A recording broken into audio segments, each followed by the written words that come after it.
The Positive Theory of Capital by Eugen von Bohm-Bawerk. Book 6. The Source of Interest. Chapter 10. Interest under Socialism. Let us imagine the socialist state perfectly realized. All private property in land and capital abolished. All instruments of production vested in the hands of the community. All citizens working as laborers in the service of the common weal. And the national product distributed to all according to work done. How is it now with the action of those causes which produced interest under the individualist economy? First of all, it must be made clear that the causes are still there. There is always a natural difference between value and present and future goods, and since under socialism time does not stand still, future goods gradually become present ones, and bring a surplus value with theirs. The difference of value between present goods and future goods, I say, is always there, for its peculiar causes continue to exist. The difference between the circumstances of provision in present and future, the partial underestimate of the future, which is characteristic of man, the uncertainty and shortness of life. In the socialist state no one will be allowed to be an undertaker on his own account, and of course the consideration of the greater technical productiveness of present goods employed as productive instruments ceases to be a motive for individuals.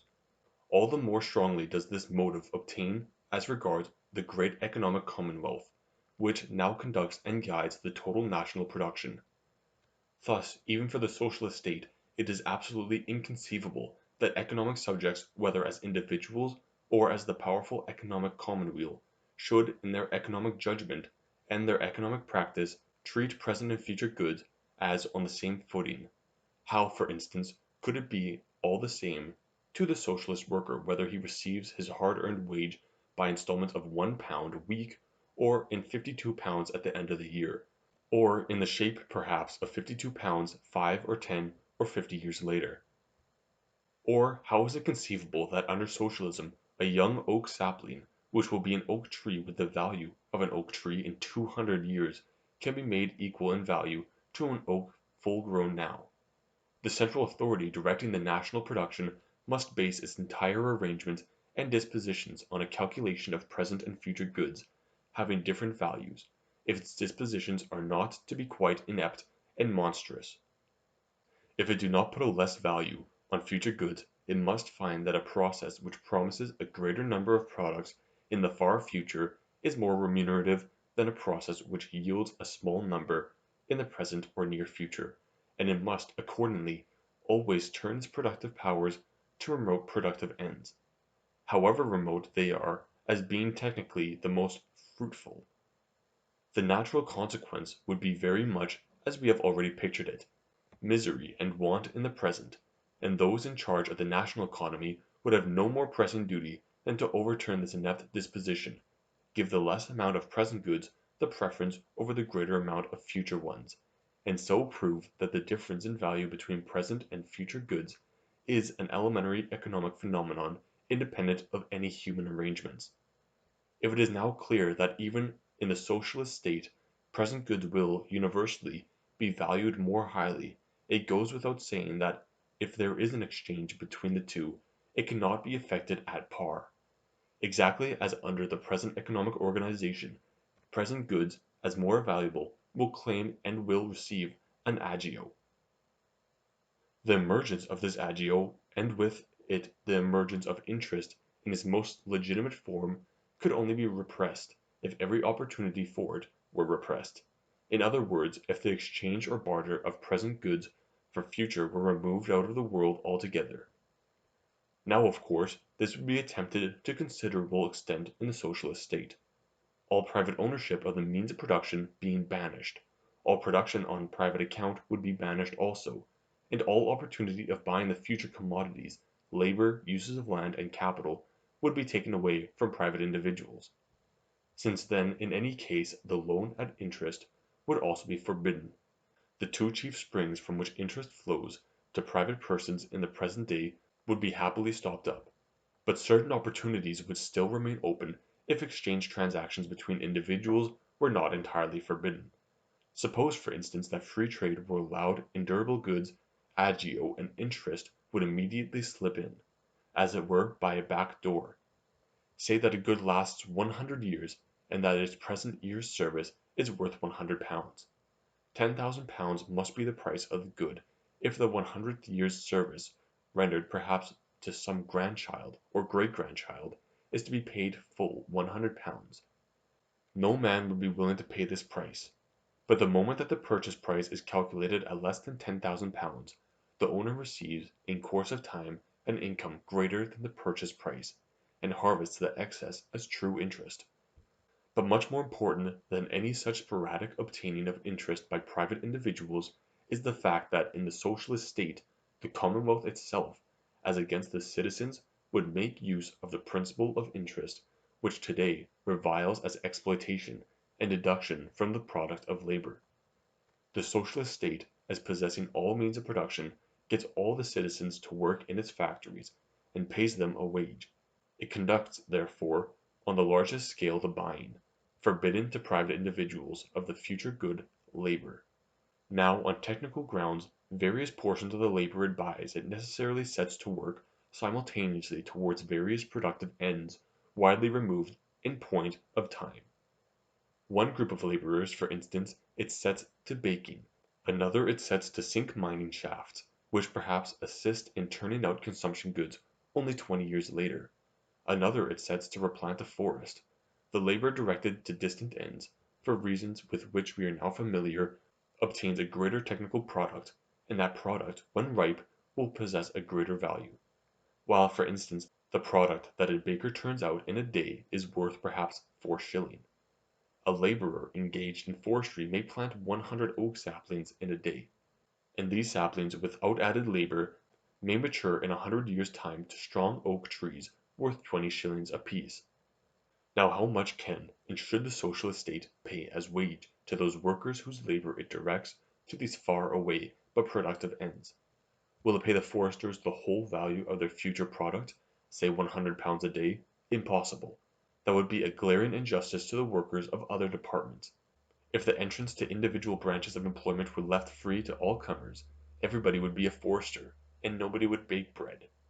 The country would relapse to primeval forest, and the present, with its pressing needs, would remain unprovided for. If, on the other hand, the entrance was not free, and a very favored minority were to be paid £100 a day, while others would receive 4 or 6s., a plutology would emerge again in optima forma, only that it would not be based, as now, on property, but much more fatally on favor and protection. But if foresters are paid exactly like bakers at 4s. per day, they are exploited, just as they are by capitalist undertakers under the present system. In buying the future commodity, labor, an agio is put on present goods, and the laborer, instead of his future product of £100, is put off with a present wage of 4s., which represents the present value of the planted saplings; but the surplus value which these saplings take on as they grow into oak trees, ready for cutting, the Socialist Commonwealth puts into its pockets as real interest. Perhaps, probably, it is to be hoped, not to keep it in its pockets, but to employ it in a general bettering of the wages of its workers. But any such supplementary common purse distribution of the interest thus pocketed does not make any difference in the fact that interest, as interest, has been received. In this the Socialist state only acts like a capitalist in the present day, who accumulates a fortune from its surplus values, and then disposes of it for purposes of the general good. A wage earned can be disposed of egoistically or altruistically, and interest received can be disposed of egoistically or altruistically; but it would be as rash to assert that a wage becomes an interest by being egoistically spent as to assert that an interest changes its nature and turns into wage when it is altruistically spent. It is, too, well worthy of remark that an equal distribution of interest obtained by the Socialist state does not establish the same economic conditions as if the interest had not been taken at all. In this distribution it is not the persons whose labor and product the interest was due that get the interest, but entirely different people. The forester had an amount of £99 16s. Deducted from the value of his future product as interest. If now, through the distribution of all the interest thus obtained, the average day's labor is raised from 4s. to 6s. per day, the forester gets a couple of shillings returned him of the £99 16 taken from him. The remaining £99 14 other people get, and get indeed, just as at present, not by the title of wage, but by the title of property, or rather of joint property. The people who are employed in immediately remunerative production, such as baking, and create a day's product of 4 could, as labourers, ask and receive a wage of only 4. The other 2 they receive only because they are at the same time joint owners in the national wealth, and because the socialist state, which administers the common national wealth, as proprietor of this wealth, brings its entire right of property to bear on those workers whose labour are directed to more remote productive ends. In the socialist state, therefore, exactly as in a capitalist society, interest is deserved by the proprietor of present goods as against those labourers who create only a future product by their labour. The only difference is that in the capitalist society property is unequally divided and interest falls to a few proprietors in great amounts, while in the socialist society all are joint owners to an equal amount and all obtain an equally small quota of the total interest. In the above analysis I have taken my illustration from forestry because it illustrates the circumstances in question in the most striking and unambiguous way. In the most striking way because the difference of time between the forth-putting of labor and the receiving of the mature product, and with it the difference in value between labor and future product, is at its maximum. In the most unambiguous way because here no additional labor of any sort is necessary, and consequently the calculation of the final product produced by a definite expenditure of labor is quite simple. But it surely needs no further demonstration that exactly the same relation occur, in more or less weakened degree, in the case of all labor which is directed to more remote goals of production. They are all technically more productive than those which yield their result on the moment. Their abundant future product, too, must always have a greater future value, because it could not economically have been produced at all, if already its present value, reduced by perspective, were not equal to the otherwise normal value of a similar amount of labor. Since finally the wage for similar and similarly valuable labor cannot be assessed at different levels according as the socialist state directs its labor to a near or a remote goal of production, the wage of those laborers who are put to a more remote tasks must necessarily be assured under the full value of their future product, and this secures that to a greater or less extent there appears a surplus gain for the community which is the owner of the present goods. Nor does it require any demonstration that the phenomenon of interest must emerge to a still greater degree if the socialist society be organized, not as one united community, but as a system of independent economic groups.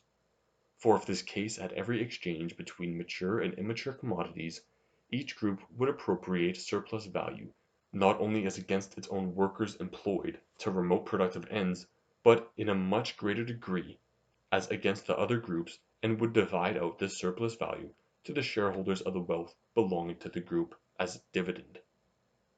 Thus we come to a very remarkable and noteworthy result. Interest, which today the socialists abuse as a gain got by exploitation, a robbery from the products of labor, would not disappear even in the socialist state, but would remain in promise and potency, as between the community organized under socialism and its laborers, and must so remain. The new organization of society may make some change in the persons who receive it, and in the shares into which it is divided, by altering the relations of ownership. But the fact that the owner of present commodities, in exchanging them for future commodities, obtain an agio, it neither will nor can alter. And here again it is shown that interest is not an accidental historical legal category, which makes its appearance only in our individualistic and capitalist society, and will vanish with it, but an economic category which springs from elementary economic causes, and therefore without distinction of social organization and legislation, makes its appearance wherever there is an exchange between present and future goods. Indeed, even the lonely economy of a Crusoe would not be without the basis of the interest phenomenon, increasing value of goods and services, preparing for the service of the future. And of course that in the absence of exchange transactions there would be wanting the chief occasion to put exact figures on the value of goods, and therewith almost the only opportunity of calling attention and giving fixity to the phenomenon.